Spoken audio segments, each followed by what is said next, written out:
Pak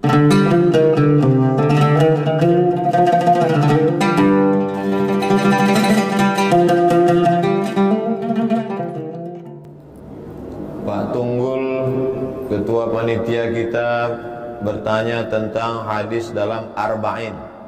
Arba' artinya 4, arba'in artinya 40. Ada 40 hadis yang disusun oleh Imam Nawawi. Nanti Bapak Ibu bisa download di internet Arba'in Nawawi. Pelajaran yang paling pertama kalau mengkaji hadis, Arba'in Nawawi. Di situ ada satu hadis diriwayatkan dari sahabat Nabi namanya Abdullah bin Abbas. Pesan Nabi kepada Abdullah bin Abbas, ihfazillaha yahfazka. Jagalah Allah, Allah akan menjagamu. Maksudnya di situ, jagalah hukum-hukum Allah, jagalah perintah-perintah Allah, maka Allah akan menjagamu. Wah, saya nggak mau Pak Ustadz. Teman saya menjaga hukum-hukum Allah, hidupnya susah. Teman saya yang satu lagi nggak menjaga hukum Allah, hidupnya kaya raya, bergelimang harta. Maka sesungguhnya yang dimaksud menurut pandangan Allah. Untuk apa dia banyak tapi tidak ada berkah. Yang kita mau adalah banyak dan berkah. Andai pun tidak banyak, sedikit tapi barokah. Berapa banyak orang mewariskan banyak sekali tapi justru anak cucunya berdarah-darah, bersimbah darah, bertumpah darah, putus silaturahim dan seterusnya. Jadi jagalah hukum-hukum Allah, maka Allah akan menjagamu. Dari mulai bangun tidur kita jaga sunnah-sunnahnya, sampai kita bekerja kita jaga halal haramnya. Bersama istri, anak-anak, tetangga dan keluarga kita jaga aturan-aturannya. Kalau kita mencari nafkah kita jaga halal haramnya. Yahfazka, insyaallah Allah akan menjagamu. Itu diantara pesan Nabi kepada Abu Abdullah bin Abbas radhiyallahu anhu. Langsung Pak. Langsung saja beberapa Bagaimana hukumnya kalau sholat tapi tidak tahu artinya? Karena kita tidak bisa bahasa Arab. Allahu Akbar, semua orang tahu Allah Maha Besar. Allahu Akbar kabira, walhamdulillahi katsira, wa subhanallahi bukratan wa asila. Allahu Akbar kabira, Allah Maha Besar. Walhamdulillahi katsira, segala puji milik Allah. Wa subhanallahi bukratan wa asila, Maha suci Allah pagi dan petang. Wajjahtu wajhiya, aku hadapkan wajahku. Lilladzi fataras samawati, kepada Dia yang menciptakan langit dan bumi. Hanifan, aku condong kepada kebenaran. Musliman, aku berserah diri hanya kepada Allah. Wa ma ana minal musyrikin, aku tidak musyrik. Inna salati, salatku. Wa nusuki, ibadahku. Wa mahyaya, hidupku. Wa mamati, matiku. Lillahi rabbil alamin. Saya kira itu, maksud saya tahu arti itu bukan detail seperti sari tilawah saat musabaqah tilawatil Quran. Yang penting kita tahu secara global aja, tidak diterjemahkan per kata gitu, enggak. Alhamdulillahirabbil alamin, segala puji bagi Allah. Ar-Rahmanir Rahim, Maha Pengasih Penyayang. Maliki yaumiddin, yang menguasai hari akhirat. Iyyaka na'budu wa iyyaka nasta'in, kepada Engkau kami menyembah, kepada Engkau minta tolong. Ihdinas siratal mustaqim, tunjukkan kami jalan yang lurus.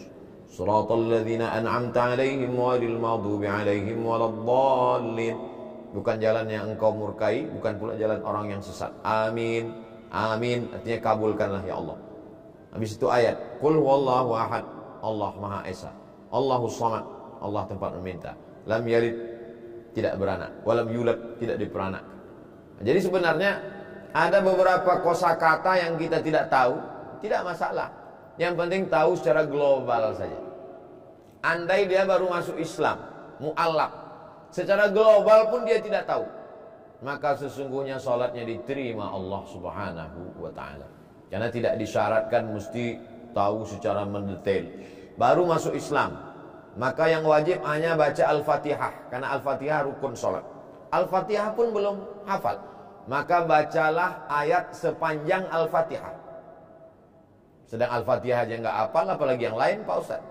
Maka ulangi satu ayat dari Al-Fatihah sebanyak Al-Fatihah 7 ayat. Bismillahirrahmanirrahim. Bismillahirrahmanirrahim. Bismillahirrahmanirrahim. Bismillahirrahmanirrahim. Bismillahirrahmanirrahim. Bismillahirrahmanirrahim. Ruku, Allahu Akbar.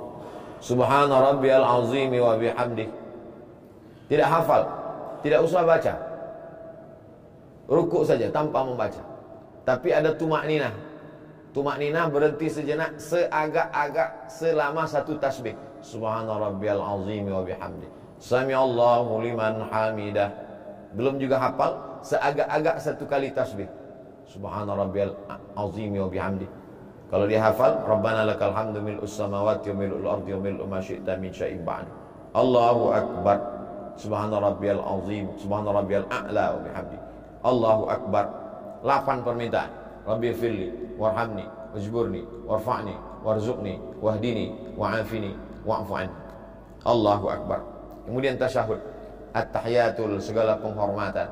Mubarakatul, segala keberkahan. Salawatul, segala doa-doa. Tayyibatul, segala yang baik-baik. Lillah, milik Allah. Assalamualaikum ayuhan nabi wa rahmatullahi wabarakatuh. Salam untuk Nabi. Wassalamu alaina wa ala ibadillahi salihin. Salam untuk kita semua, orang-orang saleh. Asyhadu an la ilaha illallah, asyhadu anna Muhammadar Rasulullah. Allahumma salli ala sayyidina Muhammad wa ala ali sayyidina Muhammad kama sallaita ala sayyidina Ibrahim wa ala ali sayyidina Ibrahim. Allahumma barik ala sayyidina Muhammad wa ala ali sayyidina Muhammad kama barakta ala sayyidina Ibrahim wa ala ali sayyidina Ibrahim fil alamin innaka Hamidum Majid. Titik. Kalau sanggup baca terus, tambah lagi. Allahumma firli ma qaddamtu wa ma akhartu wa ma asrartu wa ma a'lantu wa ma asraftu wa ma anta alamu bihi minni antal muqaddimu wa antal muakhiru la ilaha illa anta subhanaka inni kuntu minadh zalimin. Tidak dihafal per kata, tahu secara global. Yang masih bisa membaca masih sempat baca. Tapi rata-rata kita secara umum, secara global kita faham bacaan salat itu insyaallah 75% kita paham. Apalagi yang ayatnya kulhu, qul bil falaq, qul bin nas sama kuliah, hafal insyaallah.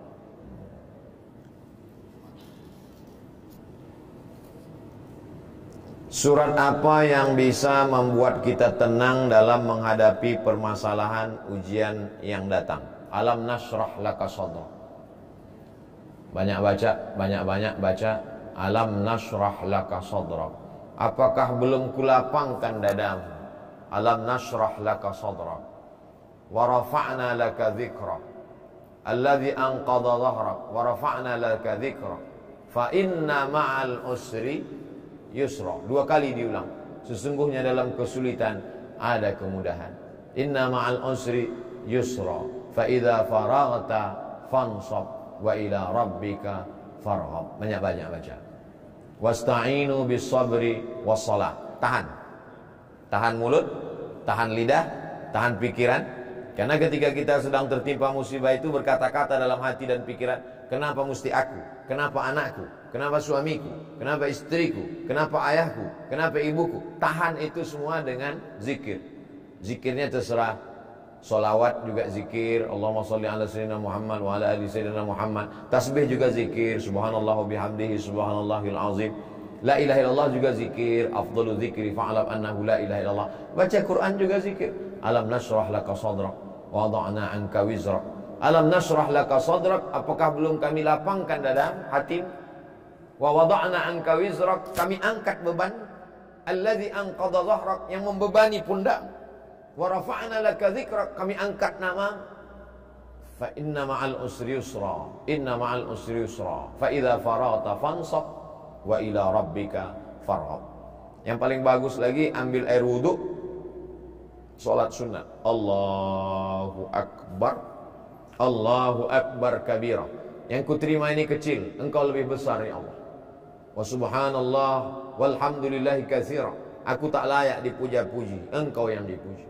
Wa subhanallahi bukratan wa asila. Aku kotor, yang suci itu engkau ya Allah.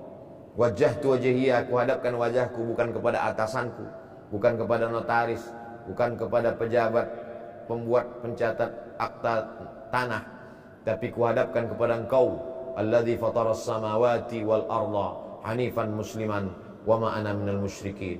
Kuserahkan semua hidupku pada engkau. Inna salati wa nusuki wa mahyaya wa mamati lillahi rabbil alamin la syarika lahu wa bidzalika umirtu wa ana minal muslimin. Habis itu baca Al-Fatihah, habis itu baca alam nashrah laka sadrak wa wada'na 'anka wizrak alladhi anqadha dhahrak wa rafa'na laka dhikrak fa inna ma'al usri yusra inna ma'al usri yusra fa idza faragta fansab wa ila rabbika farghab. Di saat sujud itu buat sujud sepanjang-panjang selama sujud.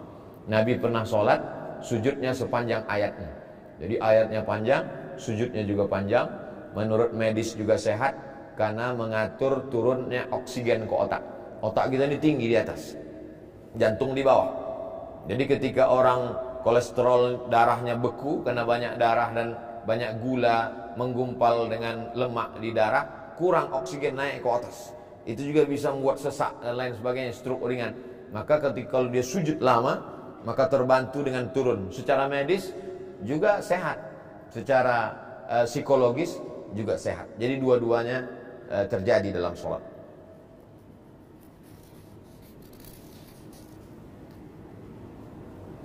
Bagaimana jika suami istri tidak pernah sholat? Itu maka dia berjodoh. Sama-sama tak sholat. Sementara sudah ada anak, apakah perlu dia pisah? Oh tidak. Jadi dalam Islam prosesnya itu panjang sekali. Jadi mungkin dulu karena sama-sama tidak sholat lalu menikah, sekarang punya anak, sekarang suaminya ikut ngaji lalu sholat, atau istrinya ikut ngaji suaminya enggak sholat, atau sebaliknya. Bagaimana sikap kalau istrinya sholat suaminya belum sholat? Maka ibu punya wali. Wali ibu itu adalah ayah, kemudian kakek, kemudian abang kandung laki-laki, kemudian adik kandung laki-laki, kemudian paman, abang ayah laki-laki, dan adik ayah laki-laki. Mereka memanggil si Fir'aun yang gak sholat ini, nah, supaya dia dinasehati. Nah, jadi dialog. Bukan ibu yang udah ngaji lalu kemudian pulang menceramahi, bukan. Bukan mentang-mentang ibu udah ngaji, kajian ikatan notaris, lalu kemudian pulang habis pengajian dipanggil suaminya, sini sebentar bang, ya ayyuhalladzina kafaru. Mungkin bahasanya, lisannya lisan orang lain, tapi pesannya sampai. Jadi prosesnya itu panjang. Ibu, jangan lupa doa, bapak juga demikian. Doa silahul mu'min. Doa itu senjatanya orang beriman. Potong-potongan video Ustadz Somad, Ustadz Adi Hidayat, A'agim, para asatis kiai-kiai kita kirimkan tentang tidak sholat. Man taraka sholata muta'ammidan, siapa yang meninggalkan sholat secara sengaja, faqad kafara jihara, maka kafirlah dia secara nyata. Nah, jadi usahanya macam-macam. Ada nasihat langsung, ada nasihat tidak langsung, ada doa. Tapi kalau sampai dia mengeluarkan statement, dia katakan, menurut saya sholat itu buang-buang waktu saja dan tidak relevan dengan zaman, itu berarti dia murtad. Maka kalau suami murtad, menurut hukum Islam otomatis dalam Islam salah satu pihak murtad itu otomatis putus. Tanpa dia ucapkan tolak, otomatis putus. Ya, namanya fasah. Kalau dalam hukum Islam namanya fasah, pembatalan pernikahan oleh hakim. Jadi hakim mengeluarkan surat bahwa pembatalan pernikahan. Tapi kalau dia cuma mengatakan, saya sebetulnya mau sholat, cuman ya nantilah kalau udah pensiun, nah itu masih belum murtad. Dia baru sebatas fasik. Papa kapan sholat? Nanti lama. Kalau ngurus surat-surat tanah nih udah selesai, lalu kita udah mau masuk lubang tanah kata dia. Nah, dia belum kafir, masih fasik. Orang fasik itu belum sampai kepada level kafir, belum murtad. Bagaimana hukumnya jika ada penjual dan pembeli menyampaikan nilai transaksi bukan sesungguhnya? Kita sebagai notaris yang mencatatkan ikut terbawa. Ini namanya sabar level 3. Kalau tidak ada job, tak ada orang yang jual tanah bulan itu sabar level 1. Sabar paling rendah itu. Sabar karena tak ada duit, sabar karena sabar. Lalu kemudian dapat uang banyak, lalu uangnya itu diserahkan ke panti jompo, anak yatim, fakir miskin. Itu sabar level 2. Sabar yang paling tinggi adalah ada kesempatan untuk curang, tapi kemudian dia katakan, maaf Pak, saya tidak bisa. Itu sabar level 3, sabar paling tinggi. Dan ini bukan pilihan. Jadi jangan nanti, kalau gitu saya sabar level 1 aja lah Pak Ustaz. Nggak bisa. Yang pilihan itu PPKM. Kalau ini nggak bisa pilihan. Harus betul-betul kita berusaha. Mudah-mudahan kita bisa selamat dari yang haram-haram ini insyaallah. Makanya di antara doa yang diajarkan Nabi, Allahumma aghnina bihalalika an haramik. Cukupkan kami dengan yang halal sehingga kami tidak mencari-cari yang haram. Yang mau dicari ini sebenarnya apa? Rumah kita ada, kendaraan kita ada. Yang mau kita cari itu sebenarnya rumah untuk anak kita dan kendaraan untuk anak kita, sekolah anak kita, yang sebetulnya rezeki mereka sudah dijamin Allah sebelum ruhnya ditiupkan ke istri kita. Jadi betapa jahilnya kita bingung mencarikan rumah dia, rezeki dia, padahal sudah dijamin Allah sebelum ruh ditiupkan ke istri kita, dan kita jaminkan dia dengan rezeki yang haram. Na'udzubillah. Kulu, makanlah min thayyibat, yang halal-halal. Wa anfiqu, bersedekahlah min thayyibat, yang halal-halal. Adapun yang haram-haram hanya akan menutup pintu hati, hanya akan membuat otak keras tak menerima kebaikan, hanya membuat kita semakin jauh dari Allah Subhanahu wa ta'ala. Mudah-mudahan Allah jaga kita dari yang haram ini, karena sabarnya juga tingkat tinggi. Dan biasanya, ini biasanya orang yang semakin ngaji, jadi kalau ngajinya sekedar judul pengajian kita adalah sabar, itu biasanya ujiannya datang sabar level 1. Tapi kalau sudah setinggi ini biasanya langsung cash and carry ini ujiannya datang. Ini dalam 2-3 hari ini Ibu Bapak siap-siap aja, yang seperti pertanyaannya akan muncul. Pak Ustadz, masih jadi perdebatan di antara kami sebagai notaris perihal apakah kami dalam menjalankan jabatan selaku notaris yang membuat perjanjian-perjanjian kredit dengan bank umum termasuk sebagai pihak yang melanggar syariat Islam perihal riba. La'anallahu akilar riba, Allah melaknat orang yang makan riba. Wa mukilahu, orang yang dikasih makan riba. Wa syahidaihi, orang yang jadi saksi, 2 orang. Wa katibahu, dan penulisnya.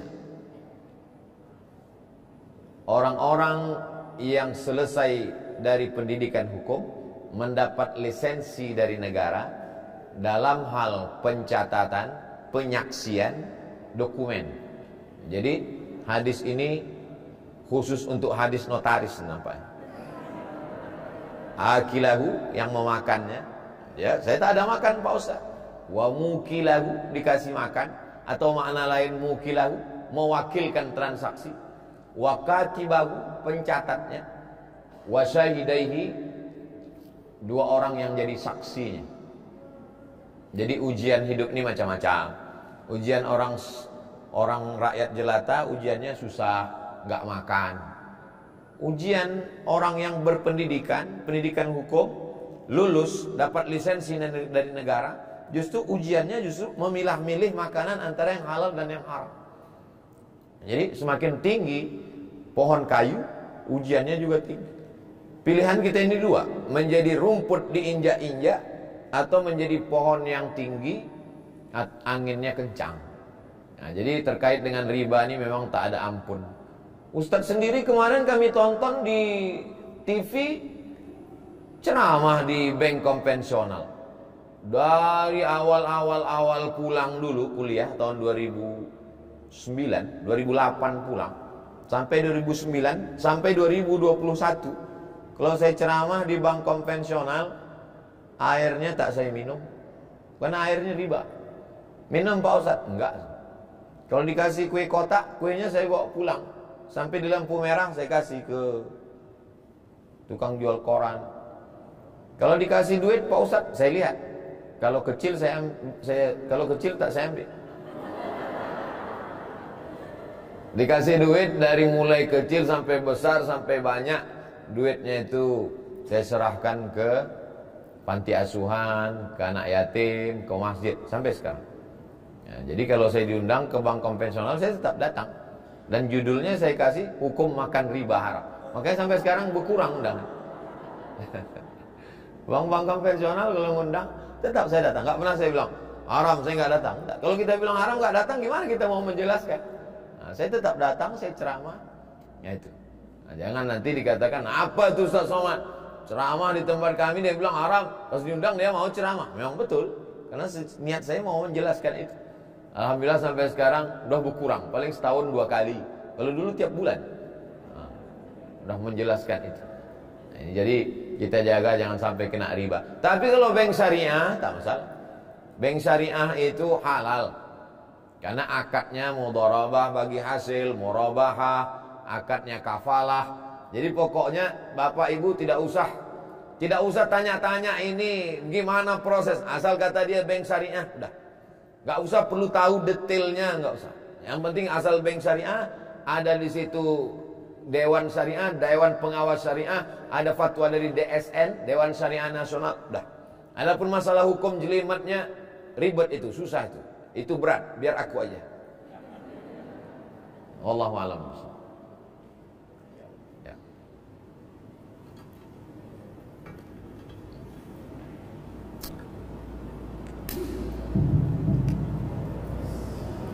Masih ada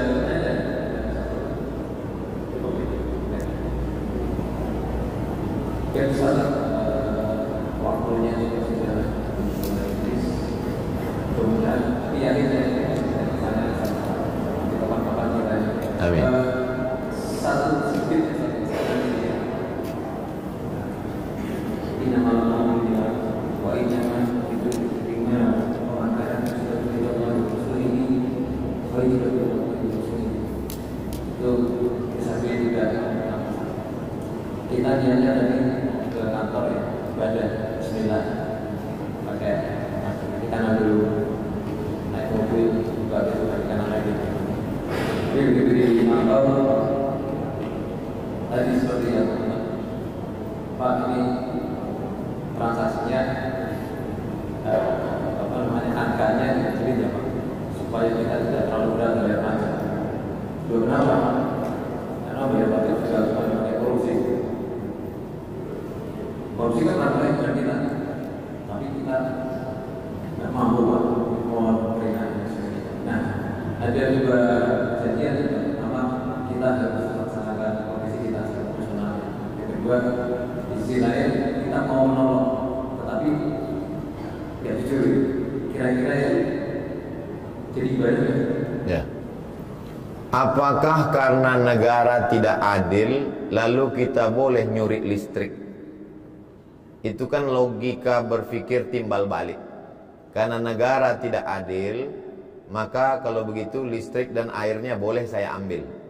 Itu namanya mengambil kesimpulan sendiri, mentang-mentang sudah dapat lisensi dari pemerintah.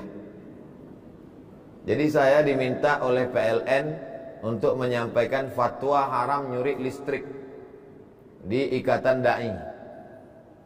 Listrik itu milik orang banyak, milik umat se-Indonesia. Jadi kalau kita curi listrik itu, kita bukan mengambil milik negara. Karena pemerintah itu hanya penyelenggara yang dipilih oleh orang banyak. Orang satu Indonesia ini memilih beberapa orang. DPRD Kabupaten, DPRD Kota, DPRD Provinsi, DPR RI, DPD, Bupati, Wali Kota, Gubernur. Yang dipilih itu dari mulai Kades, karena lurah diangkat oleh Bupati. Kades, Bupati, Wali Kota, Gubernur, Presiden, Legislatif. Mereka ini adalah diangkat oleh orang se-Indonesia. Menyepakati undang-undang zakat, pajak, bahwa pajaknya keluar sekian.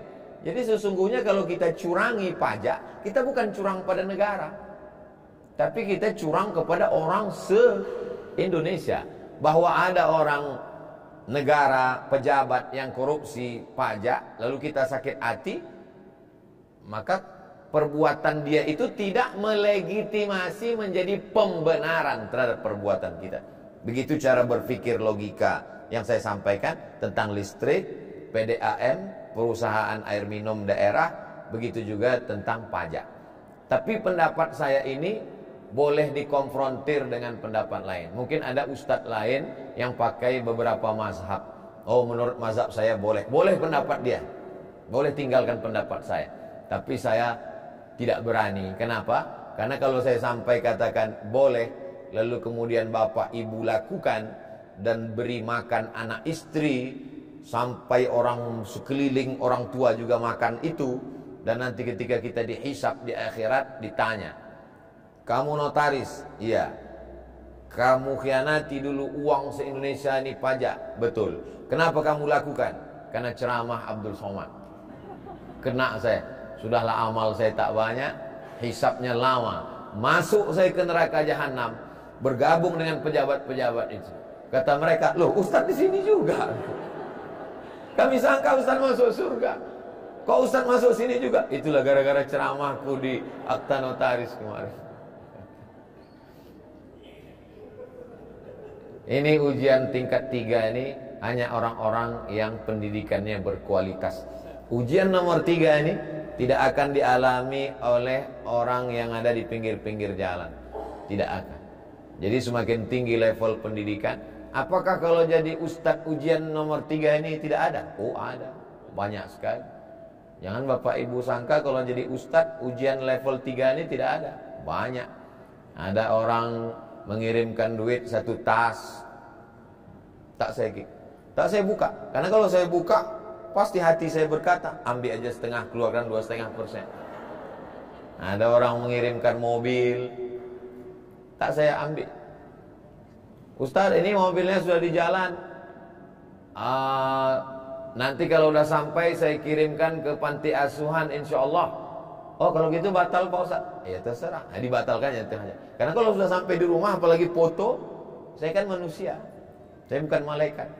Nah jadi angin kencang itu saya mau sampaikan bukan ke bapak ibu saja. Saya pun juga mengalami ujian yang di level 3. Hanya saja mungkin bapak ibu tiap hari, saya sekali-sekali. Mudah-mudahan kita sama-sama kuat di terpa level 3 ini, insyaallah. Amin. Allahumma